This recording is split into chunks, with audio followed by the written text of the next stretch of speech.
Cinema മോഹവുമായി കർണാടകയിലെ ഒരു കുഗ്രാമത്തിൽ നിന്ന് മുംബൈയിലെത്തിയ ഒരു പയ്യൻ കാന്താര എന്ന സിനിമയിലൂടെ കന്നഡ ഫിലിം ഇൻഡസ്ട്രിയുടെ തന്നെ തലവര മാറ്റാൻ തനിക്കാകുമെന്ന് ഋഷഭ് ഷെട്ടി പോലും കരുതി കാണില്ല. 2008 മുംബൈയിലെ അന്ധേരി വെസ്റ്റിലെ പ്രൊഡക്ഷൻ ഹൗസിലെ ഓഫീസ് ബോയിയും നിർമ്മാതാവിന്റെ ഡ്രൈവറുമായിരുന്നു ഋഷഭ് ഷെട്ടി. ദാരിദ്ര്യം ഏറെയുണ്ടായിരുന്ന ആ ചെറുപ്പക്കാരന്റെ മനസ്സിൽ നിറയുന്നത് സിനിമയായിരുന്നു. തട്ടിക്കൂട്ടൽ കണ്ടന്റ് എന്ന കന്നഡ സിനിമയുടെ ടാഗിനെ തിരുത്തെഴുതി ഓസ്കാർ നോമിനേഷനിൽ വരെ എത്തിക്കാൻ അയാളുടെ സ്വപ്നങ്ങൾക്ക് കഴിഞ്ഞു. സിനിമയിൽ എത്തും മുമ്പ് ഋഷഭ് ഷെട്ടിയുടെ കഥ ഇങ്ങനെയാണ്. കർണാടകയിലെ ഉടുപ്പി സ്വദേശിയാണ് ഋഷഭ് ഷെട്ടി. പ്രശാന്ത് ഷെട്ടി എന്ന പേര് പിന്നീട് ഋഷഭ് ഷെട്ടിയായി മാറി. ബികോം പഠനകാലത്ത് കുന്താപുരയിലെ യക്ഷഗാന നാടകങ്ങൾ ചെയ്തുകൊണ്ടാണ് അയാൾ അഭിനയത്തിലേക്ക് ചുവടുവെച്ചത്. സിനിമയിലെത്താനാണ് ഋഷഭ് നാടകങ്ങളിൽ സജീവമായത്. പഠിക്കാൻ മിടുക്കനായിരുന്നുവെങ്കിലും വീട്ടിലെ ബുദ്ധിമുട്ടുകൾക്കിടയിൽ പാർട്ട് ടൈം ജോലി ചെയ്താണ് പഠിക്കാനുള്ള പണം അയാൾ കണ്ടെത്തിയത്. ഹോട്ടലിൽ മേശ തുടക്കുന്നത് മുതൽ വാട്ടർ ക്യാൻ വിൽപ്പനക്കാരനായും റിയൽ എസ്റ്റേറ്റ് ജോലിക്കാരനായും പ്രവർത്തിച്ചിരുന്നു. ഇതിനിടെ ബംഗളൂരിലെ ഗവൺമെന്റ് ഫിലിം ആൻഡ് TV ഇൻസ്റ്റിറ്റ്യൂട്ടിൽ നിന്ന് ഡയറക്ഷനിൽ ഡിപ്ലോമ എടുത്തു. പഠനശേഷം ഡ്രൈവറായും ഓഫീസ് ബോയായും അയാൾ ജോലിയെടുത്തു. അദ്ദേഹത്തിന്റെ സിനിമയിലേക്കുള്ള അരങ്ങേറ്റം വെല്ലുവിളികൾ നിറഞ്ഞതായിരുന്നു. വർഷങ്ങൾ കഴിഞ്ഞിട്ടും ശ്രദ്ധേയമായി ഒന്നും ചെയ്യാൻ അയാൾക്ക് കഴിഞ്ഞില്ല. Club boy, spot boy, assistant director എന്നീ നിലകളിൽ സിനിമയുടെ പല മേഖലകളിലും അയാൾ പ്രവർത്തിച്ചു. പക്ഷേ കന്നഡയിലെ മൂന്നാം നിര ചലച്ചിത്ര പ്രവർത്തകരുടെ കൂട്ടത്തിൽ ഋഷഭ് ഷെട്ടി എന്ന പേര് ആരും തിരിച്ചറിഞ്ഞില്ല. ഈ കാലത്താണ് ഋഷഭ് ഷെട്ടി രക്ഷിത് ഷെട്ടിയുമായി പരിചയത്തിലാവുന്നത്. അതുകൊണ്ട് തന്നെ പവൻകുമാറിന്റെ ലൂസിയ എന്ന ചിത്രത്തിൽ പോലീസ് ഓഫീസറായി വേഷം ലഭിച്ചു. അതിൽ നിന്ന് തുഗ്ലക് എന്ന ചിത്രത്തിൽ പ്രധാന വേഷം ചെയ്യാൻ അവസരം ലഭിച്ചു. അവിടെ നിന്നാണ് രക്ഷിത് സംവിധാനം ചെയ്ത ഉളിതവറു കണ്ടന്തെ എന്ന ചിത്രത്തിലേക്ക് എത്തിയത്. അതിലെ ഋഷഭ് ഷെട്ടിയുടെ വേഷം ശ്രദ്ധിക്കപ്പെട്ടു.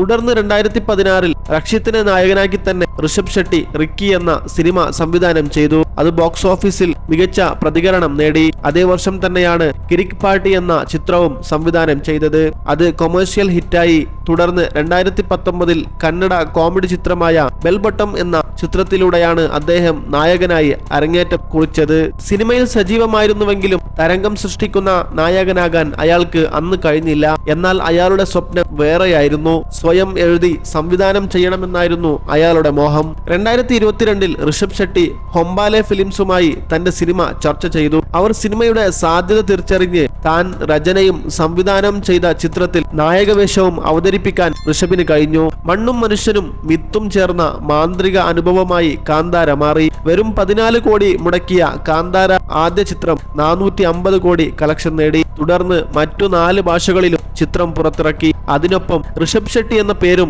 ലോകമെമ്പാടും ആഘോഷിക്കപ്പെട്ടു. കാന്താര ചാപ്റ്റർ 1 വരുന്നു എന്ന പ്രഖ്യാപനം വന്നിട്ട് 3 വർഷം പിന്നിട്ട ശേഷമാണ് ചിത്രം തിയേറ്ററുകളിൽ എത്തിയത്. ഏകദേശം 125 കോടി രൂപ ചെലവഴിച്ചാണ് രണ്ടാം ഭാഗം നിർമ്മിച്ചത്. ഏകദേശം 4 വർഷത്തോളം എടുത്താണ് ചിത്രം പൂർത്തിയാക്കിയത്. ചിത്രീകരണ കാലത്ത് ദുരന്തങ്ങളും അപകടങ്ങളും വേട്ടയാടിയ സിനിമ കൂടിയാണ് കാന്താര ചാപ്റ്റർ 1.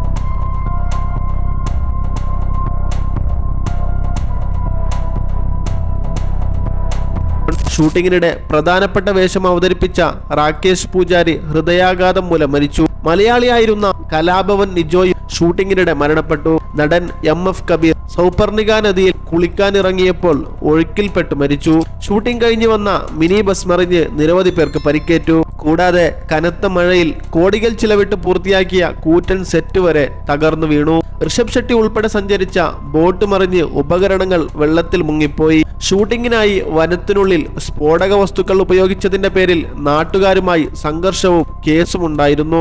റിലീസിന് മുമ്പ് സിനിമ കാണാനായി മദ്യപിക്കരുത്, പുകവലിക്കരുത്, മാംസാഹാരം കഴിക്കരുത് തുടങ്ങിയ നിബന്ധനകൾ അണിയറ പ്രവർത്തകർ ആവശ്യപ്പെട്ടതായി സോഷ്യൽ മീഡിയയിലൂടെ വ്യാജ പ്രചാരണങ്ങളും ഉയർന്നു. തെലുങ്ക് പതിപ്പിന്റെ പ്രൊമോഷനിൽ ഋഷഭ് കന്നഡയിൽ സംസാരിച്ചതോടെ ഭാഷാവാദവും പൊട്ടി. അവിടെയും പ്രശ്നങ്ങൾ ഉണ്ടായിരുന്നു. ഇവന്റിൽ തെലുങ്ക് സംസാരിക്കാതെ എന്തിനാണ് കന്നഡ എന്ന സോഷ്യൽ മീഡിയയിൽ വിമർശനങ്ങളും ഉയർന്നിരുന്നു. പക്ഷേ എന്റെ ഹൃദയം സംസാരിക്കുന്നത് കന്നഡയിലാണ് എന്ന് പറഞ്ഞ് ചെറുപുഞ്ചിരിയോടെ അതിനെയും ഒതുക്കി. ഇതിനെയൊക്കെ അതിജീവിച്ച് അയാളുടെ സിനിമ ഇന്ന് തിയേറ്ററുകളിൽ ആഘോഷിക്കപ്പെടുകയാണ്. ചിത്രത്തിന്റെ ആദ്യ ദിന കളക്ഷൻ 60 കോടിയായിരുന്നു. 24 മണിക്കൂറിനുള്ളിൽ ബുക്ക് മൈ ഷോയിലൂടെ 12 ലക്ഷത്തോളം ടിക്കറ്റുകളാണ് വിറ്റൊഴിക്കപ്പെട്ടത്. ചുരുക്കത്തിൽ കാന്താര ആദ്യ ഭാഗം ഗ്രാമത്തിലെ ഭൂതകോല ദൈവവിശ്വാസത്തെയും പരിസ്ഥിതി സംഘർഷത്തെയും ആസ്പദമാക്കി മനുഷ്യനും മണ്ണും തമ്മിലുള്ള ആത്മബന്ധമായിരുന്നു പറഞ്ഞത്. എന്നാൽ കാന്താര ചാപ്റ്റർ 1 അതിന്റെ മുൻകാല കഥയാണ്. അതായത് ഭൂതകോല ദൈവത്തിന്റെ പിറവിയും പാരമ്പര്യത്തിന്റെ തുടക്കവുമാണ് ഇതിന്റെ പ്രമേയം. ആദ്യ ഭാഗം മണ്ണിനോട് ചേർന്ന മിത്തായിരുന്നു. രണ്ടാമത്തെ ഭാഗം അതേ മിത്തിന്റെ പൂർണ്ണരൂപം. കൂടുതൽ ദൈവികത, ആക്ഷൻ, വിഷ്വൽ ഗംഭീരത എന്നിവയോടെ സിനിമ പോസിറ്റീവ് റെസ്പോൺസ് നേടുമ്പോൾ ഋഷഭ് ഷെട്ടിക്കും അഭിമാനിക്കാം. ഈ സൂപ്പർ താര പദവി താൻ സ്വയം സൃഷ്ടിച്ചെടുത്തതാണെന്ന്, സിനിമയിൽ മാത്രമല്ല ജീവിതത്തിലും താൻ യഥാർത്ഥ ഹീറോ ആണെന്ന്.